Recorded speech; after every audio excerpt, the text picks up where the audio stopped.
গল্পের শুরুতেই কেউ আমাদেরকে বলে, আমার নাম সান। আমি জন্মেছি চীনের এক পাহাড়ি অঞ্চলে। ছবির মতো সুন্দর আমাদের সেই ছোট্ট গ্রামটা। গ্রামের নাম ইউনবিন।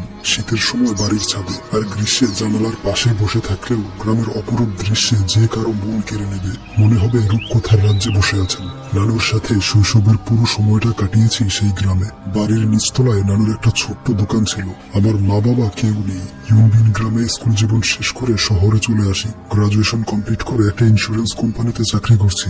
সকাল 6টায় ঘুম থেকে ওঠা, দৌড়ে দৌড়ে ব্রেকফাস্ট করা, এরপর দীর্ঘ সময় সাইকেলে করে অফিসে পৌঁছানো, এভাবেই দিন কাটছে। তবে সারাদিন হাড় ভাঙা পরিশ্রম করেও পলিসি টার্গেট পূরণ করতে না পারলে বসের কথা শুনতে হয়। সেই টার্গেট পূরণ করতে বেশিরভাগ সময় রাস্তাতেই কাটে। এরপর শেষ বাসে বাড়ি ফিরি। তবে কলেজ লাইফে এক মেয়ের প্রেমে পড়েছিলাম, কিন্তু একদিন কিছু না বলেই সে অন্য শহরে চলে যায়। টেক্সট করে জানায় যদি ভাগ্য সহায় থাকে তাহলে কোনো একদিন আমাদের আবারও দেখা হবে। স্মৃতি হিসেবে রেখে গিয়েছিল এই ছবিটা। আর সেই দিন রাতে ছিল বসের পার্টি।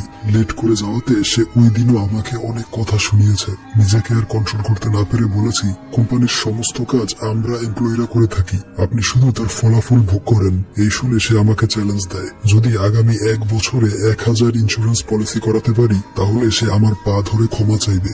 সেদিন বিধ্বস্ত হয়ে বাড়িতে ফিরেছিলাম। মনে হয়